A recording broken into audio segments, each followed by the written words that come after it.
Thank you. Let me select my got it as a understanding that I'm going to be recorded and we're all recorded on this.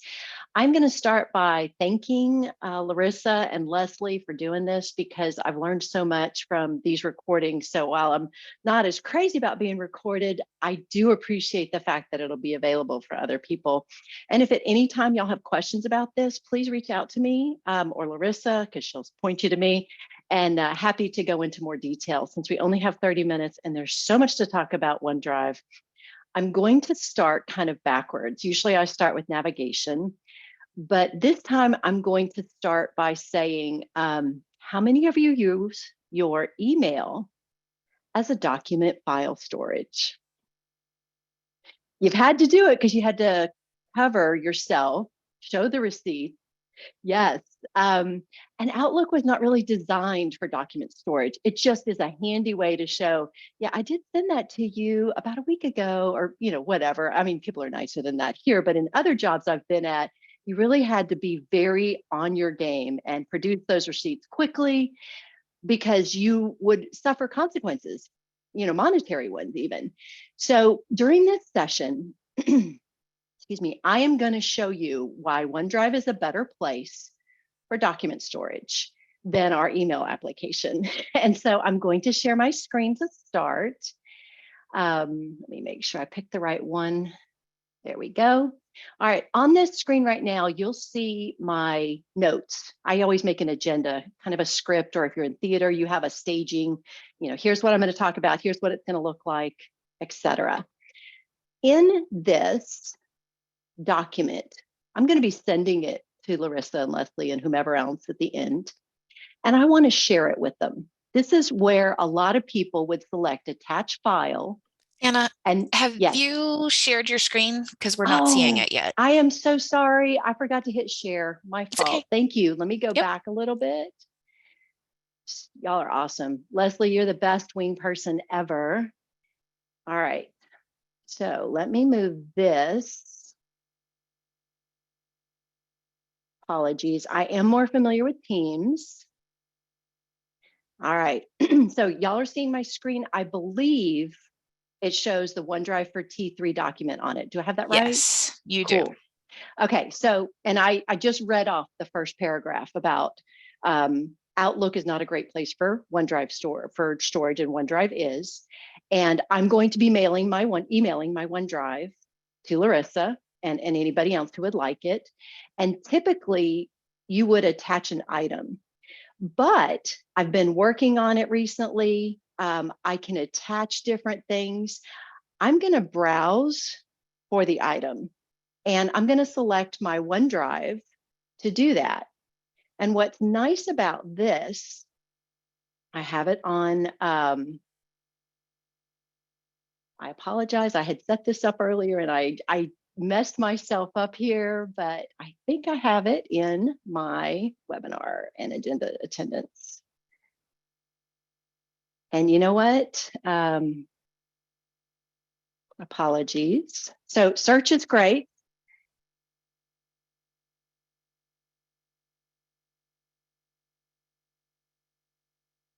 And there it is. Okay, so this is what I want to use. And right now, because I selected the file in my OneDrive, I have two options. And a lot of us blow past this one and select attach a copy.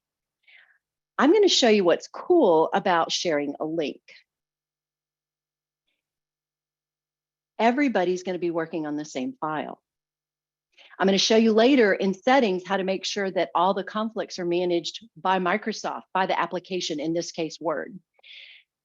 Also, when you do it this way, it shows you how you've allocated the permission. So in this case, everybody can edit.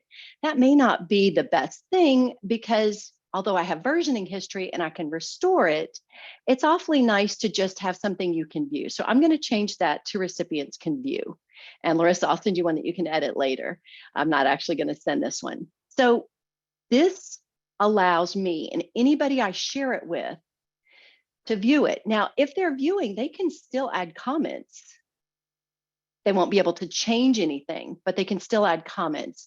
And what's nice about this is if you have asynchronous learning, like half of my team is in London right now, helping Royal Marsden roll out Epic. They're doing a fabulous job, but it's a big difference time zone wise. And so if they needed to look at it, they could look at it when they wanted to. And it's the file that we're going to be working on together. The conflicts, by the way, if there are conflicts, are managed by AI if it's something that's not in the same area. If it's in the same area, what happens is that both people get a notice that there's a conflict here and a human needs to intervene. AI is not going to take care of something. I had this come up with a research paper where multiple people were in one sentence and everything was fine until they got to that one sentence.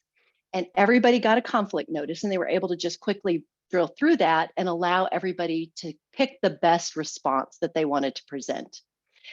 So that is why I love OneDrive, specifically for this, but there are a lot of other great things.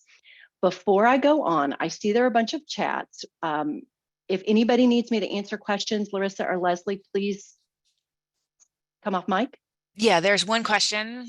When you share as a link, can the other person accidentally delete the file? Because we know that can happen with Teams. Great question. So Teams is SharePoint, and I will get to that in a minute. But for OneDrive, you are sharing your file. So they can't delete your stuff. Let me real quick share. I was working on a quick PowerPoint for architecture of Teams and OneDrive and SharePoint. So when you think of OneDrive, it's your stuff. It's your backpack, it's your locker. If you're a visual learner, you can think about it maybe as something that you loan out, but you retain permission, you retain ownership. You can allow other people to edit, but it is yours. You can share a brand new copy to a team, and that is still going to be yours. Once it goes to the team, that's theirs. And the way that looks like is it's the work area where you bring your stuff. And then you share your stuff and it's everybody's. So just a way to think about it is if somebody deleted something in SharePoint or OneDrive, and I'm going to go ahead and take this out of order. There is a recycle bin, and I'll show you where that is. And there's a second backup recycle bin. If you delete something out of both of those, you are going to have a tough time. But for the most part, there's a lot of redundancy just because with people collaborating, if somebody hits the wrong button, you don't want it to bring everything to a screeching halt. Did that answer the question, or is there any other question before I move on? One more question. Can both MacBook and PC users access the file without issues? Great question. I am a former Apple person, love Mac, have a Mac Mini and a Dell. So Finder, and this is going to get into OneDrive. I would suggest that you download the OneDrive application for Mac.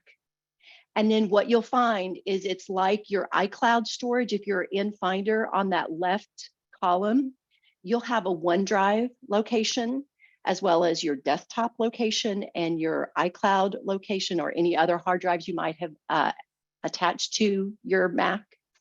So yes, they can. There are different ways, and almost all of the documentation now for Microsoft gives you information on how to save in OneDrive from multiple types of devices, including mobiles, which is great. So good question. I had one more question, Anna. Hey. If you share it as view only, they shouldn't be able to delete it, right? They could delete it off of their part. If they downloaded it to their desktop and they're not backing up their desktop, they could delete their version. Okay, but not your version. Correct. Okay. Yours is yours. Got it. Even if you loan it to them or give them access to it, it's still yours. Great questions, all. Okay, so I am still sharing what I plan to do next, and we're going to go ahead and I'm not sure how to change my screen, so I'm going to stop sharing. and go to the main screen. Apologies. I did try to practice with Zoom, but I'm not as up on it. Technology. It keeps us with a job for sure. Okay, so I'm going to show you the quickest way to get to OneDrive. And you have it on your desktop down by the date and time, this little blue cloud. Y'all maybe became familiar with this when Box was migrated to OneDrive because any sync issues show up in here. And what we're going to talk about first is if you open this in a folder. Look at that, it's File Explorer, and it has my OneDrive here. So remember that. We're also going to open it up online. So I'm back to the cloud. Wait for that to go down. Come on, go down. There we go. View online, I have it over here, brings up the file in MD Anderson, inside MD Anderson. This is my favorite place to use OneDrive when I'm doing things with my OneDrive. I'm gonna go through quickly and make sure I'm not getting off track. One of the things that you'll notice in here is that they're identical. If you have them sorted the same way, they're identical. And so OneDrive here, same thing. Good information to have. Because if you like working in File Explorer, and I do, then that's really helpful as well. So now what I'd like to do is go through a couple more pieces on the OneDrive from the cloud in the bottom, because this has got some handy pieces of information. And in the agenda that I'll send you are links on the different things that are important. One of the things that you can do, if you have a bandwidth issue, maybe your internet is decreased for some reason, you can pause syncing right then so that you can have the full bandwidth, the internet coming into your information. You can manage storage, which basically shows you where you're using all of your storage. But what I'd like to start first is the settings. So in settings, our organization configures files on demand. And what that means is the cloud right here has the file in it. And what's showing on my computer is just something that is pointing to the cloud. So if I go to properties right here, these are the same or real close to it. So I've probably downloaded that and put it back, and it's mostly in the cloud. Let me find one. I thought I had one that was going to show my 0 that I hadn't accessed it. This is a pointer. Again, my fault.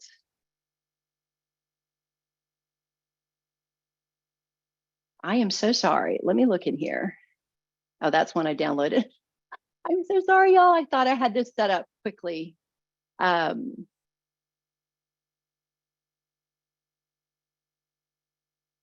All right, I'm just going to tell you what happens is the size on the disk will be 0. I do tend to use a lot of things here, and I'm not going to go ahead and do that now, but please feel free to go into your OneDrive and just look and see if you're not sure what you're doing with it. Oh, you know what?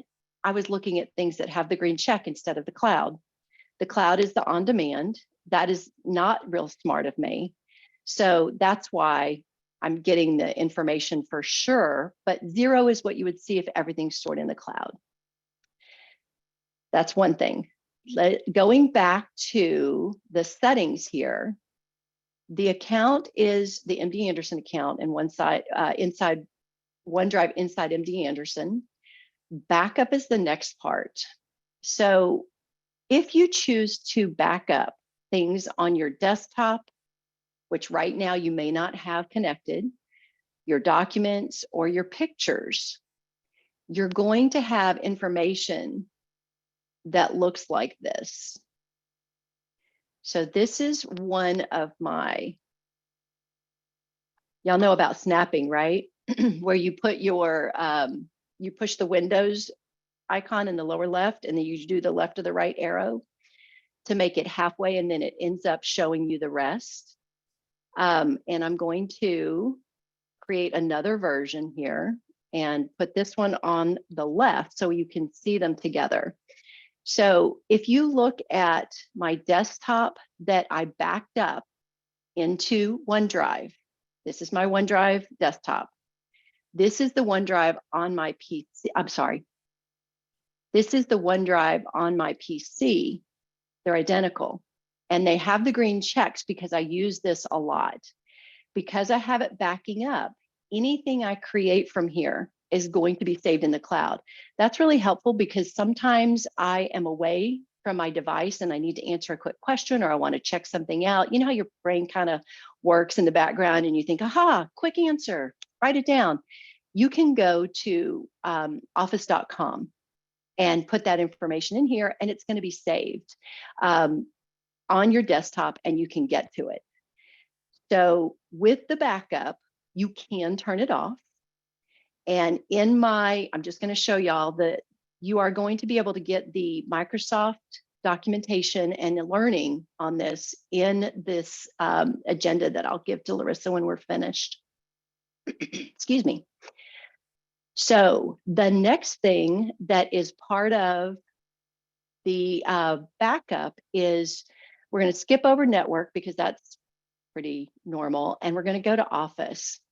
And this part is the important part for file collaboration. I get so many questions about this. What do I do to avoid complications with multiple people in an Excel spreadsheet or a Word document or a PowerPoint? So if you check this box, the application will take care of the thinking for you. And it'll still tell you if there's a conflict that needs your attention, but you don't have to worry about going through the timeline, making sure you prioritize somebody's expertise as being something that needs to be paid attention to, and maybe, you know, more important in the conflict, what their opinion is. And then the other thing is you get to choose how you want the conflicts to be managed. I always like to select choose so that I can decide whether I want to keep both copies or not, because I don't want to have a bunch of duplications. I do, but I don't want that. So that is the questions. Are there any questions from this OneDrive icon from the lower right-hand corner? We have a question about sharing again with a Mac. So if you're sharing, like you were showing the sharing the file through your email, can you do that with Mac as well as PC? Yes, because you would have out, well, you know what? I'm going to office.com next. So this, if you look at the URL up here, is office.com. I have a test account on my Mac so that I can see what goes and comes and what it looks like. And I use it, I go to Safari and I go to office.com. And this is my view. And with this view, you can access all of your apps. You can go to Outlook if you would like. And the browser version of Outlook has some nice features that are a little bit different, like you can do a thumbs up or a smiley face in Outlook for somebody's response. And with Outlook, excuse me, with office.com, you can also use your phone. A lot of people are concerned about security with this, but if you go to office.com, Microsoft and MD Anderson are going to make sure that you are who you say you are. You're going to have to log in and verify yourself maybe by Duo, so that you don't have to worry that anybody who has access to this, or you or whatever, is who they say they are, because our cyber team is fabulous. All right, so great question. So Mac, go to Safari or download OneDrive and work your magic that way. Any other questions? All right, I'm going to just show you really quickly. I landed in my content under all, and I started in May. Let me show you what my oldest documents show. I don't know how much storage I'm going to have. I think we all get 5 gigs, 5 terabytes, something like that. It's just a lot. And there's a big difference between gigs and terabytes. Sorry about that. But you can see if you go to office.com, you can access all of your content going pretty far back. If you've been here 20 years, that's probably not going to happen, but I find that to be very helpful. By the way, these are the links that are in the agenda that I'm going to be sending to Larissa, so that if you have questions about anything I've said with the sharing and the backing up and syncing, that'll be available to you. Usually the way I get to OneDrive is by going into Inside MD Anderson, which is my homepage. I'll show you that. And then going through the 3x3 matrix that is also known as a waffle, lots of food nicknames. And then I go to OneDrive right here. So you can start any new type of form here. Typically I don't. I like using the desktop apps, but there's a lot of cool features if you do that. And we already talked about it looking the same. The My Files are the same as the File Explorer, and that's over here. With this, you do have the shared, and this is where the idea of OneDrive being your locker, your things. You can see what was shared with you. Up here, you can see what was shared by you. And that gives you good information. My suggestion though, if you can't remember because everybody's been working on it so long, use the search bar. I could do a whole session just on Microsoft searches because there's a lot of good information in those. And I'm just going to do a quick side note. Microsoft invested in ChatGPT, which is the new AI stuff, and they're using a version of that in their search engines. So you can change through Chrome, Safari, whatever, which search engine your results are going to be brought from. I love Google. Google search is great, and it's got my algorithm down. It knows what I mean when I'm searching. I've been really impressed with Bing. I love the citations. I love the way it is framed on the result page. So you might consider that. And if you are unsure how to change, just do a quick search. Even Google will tell you how to change it to Bing in Chrome. So side note for that. And thank you for going with me on that trip. One of the things that I had talked to you about is the recycle bin. And it is right here. If I were to delete these, there is a second chance recycle bin right here, second stage, excuse me. I think of it as second chance. So you really do get a chance to make a mistake and think, oh, I forgot that one part, let me bring it back. And restoring it is pretty clear. Just, click and the restore option will show up.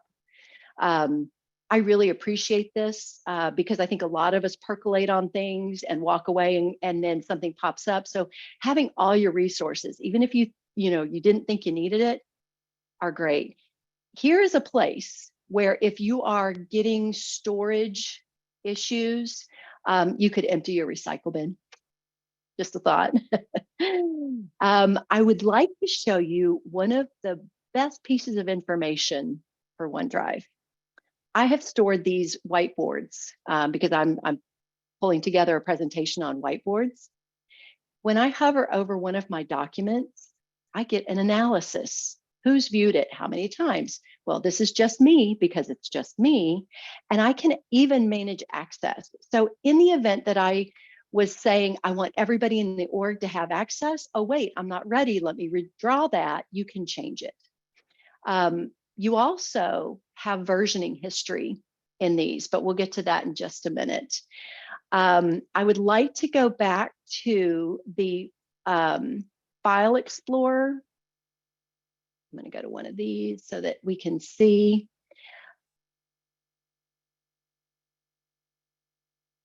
These files are the files on demand. These are the ones that are on my desktop. If I go to these files, these I have not necessarily downloaded yet, these folders. Let me go into here and we'll look at my photos. If y'all haven't looked at the Brand Central photographs, there's some amazing things in there, and I download them and use them as part of my PowerPoints all the time. So let's say I want to keep this one on my desk all the time. I have the option to do that, and it's always keep on this device. So I'm just going to change that one, and it's going to go work and work and work, download it. And it's going to have, instead of the white circle with a green outline, which means this is a pointer to the cloud storage. By the way, a cloud is just somebody else's computer. In this case, it's Microsoft servers. I apologize, I have to go a little bit deeper in that. Microsoft has a great redundancy. All of their cloud information for us is stored in two places: geographic centers, not close to each other. There's a certain distance that they're apart as part of our tenant. So really nice security feature that you can't get from a USB thumb drive if you're worried about being able to recover your documents. So that shows you where this one is on my device, and it's going to stay there. Let's see, I did the backing up, the symbols. Does anybody have any questions? We have a question about if you have a team, so you're using OneDrive, right? And you have a team member who actually leaves, and those files and documents, or those folders and documents, are usually removed from OneDrive unless you specifically state that they need to go to the WordUp. Can you see what folders and documents that person owned? And is there a way to retain those? Great question. There is a 12-step process that you have to go through in order to move those files. There are unexpected separations, but most of the time people give notice. And in that case, I would suggest you have everybody just copy their OneDrives into a team so that they're everybody's. And it would be a snapshot of where those documents are at that time. I will put the information on getting ownership of other people's things. This happens a lot in teams where somebody doesn't appoint co-owners. And there's a document that you have to submit. Typically, I thought the OneUp always got access, but if it's somebody other than the OneUp needs access, this document can help with that, and it goes to our global admin after getting whatever approvals. Great question. Great question. So Anna, in that case, would it be better to always have a team with co-owners so that if somebody leaves, those are still yours? Absolutely. And one of the things I would suggest is you can download files. So I just shared my OneDrive for T3 file with Larissa, and I'm going to be out for 2 weeks. She can download that file to her desktop and then save it to her OneDrive. It's not going to be the same as the one that we were sharing to collaborate on. It is a new document that is a mirror image of the document that she downloaded at that moment in time. So they are two separate documents. Just like when I was doing the email at the first part and it said, if you attach a document, it's going to be a separate document versus the same document where everybody has multiple people have access. I would like to show you one thing real quick, because I know we only have about 1 minute. You have version history that is really helpful. And where you get that is either here, where you can see all the different options, or you can select version in the actual application that you're using, Excel, PowerPoint, or Word. And then one other quick last thing, because we still have a minute or 30 seconds left.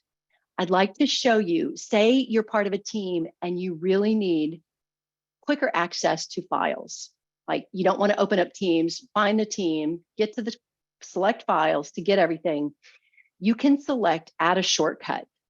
So I'm going to do this right here. It is the whole folder, and it gives you some nice ways to see how to do it, what it's doing, because this is such a helpful feature. I'm going to go ahead and select it. And where that's going to show, let me get to my files in OneDrive. Anything that I have it looks like a little infinity symbol, but I think it's a chain, is going to have the information. Here it is right here. So I can access things in Teams quickly. This is the same file. It's just the link to the Teams file and folder. And again, saves time. So with that, I've gone over a minute. My apologies. I'm going to stop screen sharing. Oh, wait, don't stop screen sharing just yet. Can you Okay. show how you split your screen to show the two documents again? Yes, that is so helpful. So it's called snapping. And if you have two things open at the same time, like I've got two things here, you select one, you push the Windows button and I'm going to select the right button and it snaps it to the right. And then anything else that's open would automatically come to the left. So you can just select it. But say I didn't do that. Say I had it all opened up. I can still push the Windows button and push to the left and it snaps it. And that's on your keyboard. That's the left on your arrow with keyboard. so the Windows key plus your either right arrow or left Right arrow. or left, yes. And there's a way to use the up and down buttons. I don't use it enough to remember exactly how quickly or what that does. Actually, let's see. Oh, it does a quadrant. Very nice. Because Yeah, the way I normally do it is I drag one of my windows to the far right and allow it to snap. And then I choose whatever I want on the left. And I'm like, okay, we're good. Oh, you have so much more patience than I do. No, I just don't know what the shortcuts are. And you know me, I like shortcuts. Same. I have a 10:30, so I'm going to get off. Please reach out. Larissa and Leslie, again, thank you for this whole hosting of Tool Time Tuesday. Really appreciate y'all. Yeah, and if anyone has questions, please post to the team as well, and we'll try to answer them. Thank you so much, Anna. You're welcome. I will say there was one other question, and Anna, you don't need Yeah. to be in here because I can answer this one. So if you don't have a Windows button on your keyboard and you want the same thing, the process is, so let me share my screen and I can share you. So this is, okay, so I'm sharing my screen. Hopefully you can see this. And I have two browser windows open. So what I normally do is I drag one browser all the way to the left until you can see the outline, and I snap it left. And then I pick what I want to see. And so in this case, I can have the other browser window. So even if you don't have a Windows key, you can still do it. That's awesome, Leslie. Someone asked when the next session is. The next full time is in 2 weeks, but we're not doing OneDrive on that one. But I will tell you that Anna does a lot of regular sessions around Office 365. So if you're interested in those, if you email her, she'll include you on anything she's doing. And she is really digging in and learning all the things and helping out a lot.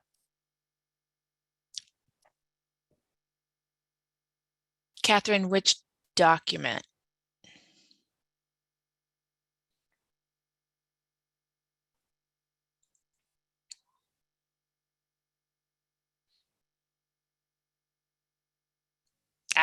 Yes, I'll send you that link just a second. I was looking up trying to explain the difference between OneDrive